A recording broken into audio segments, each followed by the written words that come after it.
CM Pushkar Singh Dhami की अध्यक्षता में आज महत्वपूर्ण बैठक हुई। इस बैठक में कई अहम मुद्दों पर चर्चा हुई और इसके बाद 6 प्रस्तावों पर मुहर लगाई गई है। आखिर कौन कौन से हैं वो प्रस्ताव, एक एक कर विस्तार से आपको जानकारी देंगे, लेकिन यहाँ एक फैसला जो सबसे अहम और महत्वपूर्ण लिया गया है, इसकी भी पूरी डिटेल आप तक पहुंचाएंगे। दरअसल धामी मंत्रिमंडल ने उत्तराखंड में महक क्रांति नीति तैयार किए जाने को मंजूरी दे दी है।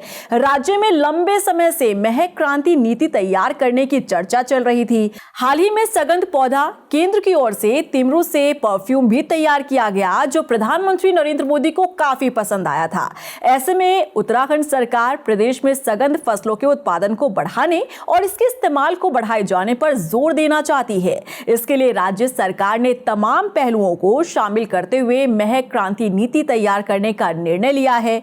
महक क्रांति नीति के पहले चरण में अगले 10 साल यानी 2026 से 2036 तक के सशक्त उत्तराखंड के संकल्प को पूरा करने के लिए तैयार किया जाएगा।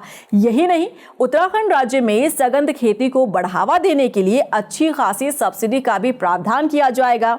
इस नीति में पहले चरण के तहत 91,000 लाभार्थियों के जरिए 22,750 हेक्टेयर भूमि पर सगंध खेती करने का लक्ष्य रखा गया है।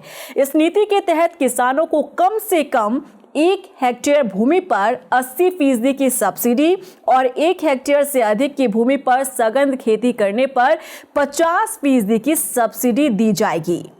वहीं उत्तराखंड कारागार प्रशासन एवं सुधार सेवा विभाग के ढांचे में संशोधन किया गया है। अधीनस्थ कारीगरों के लिए 24 पद और सुधारात्मक विंग के लिए 3 पदों के सृजन को मंजूरी मिली है। वहीं पीएम आवास योजना के तहत रुद्रपुर में बनाए गए 1872 ईडब्ल्यूएस मकानों में लागत धनराशि से अधिक धनराशि खर्च हुई है। ऐसे में इन आवासों को बनाने में खर्च हुई अतिरिक्त 27.85 करोड़ रुपए को राज्य सरकार वहन करेगी।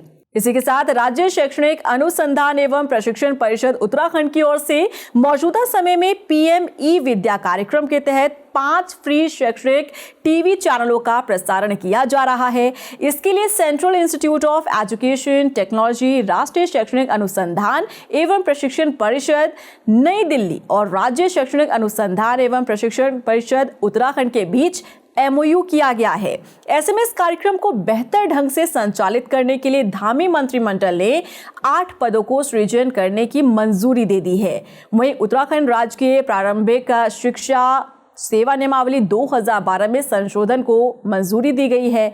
समाज कल्याण विभाग के तहत दिव्यांग युवक युवती से विवाह करने पर मिलने वाली प्रोत्साहन राशि को 25,000 से बढ़ाकर 50,000 किया गया है।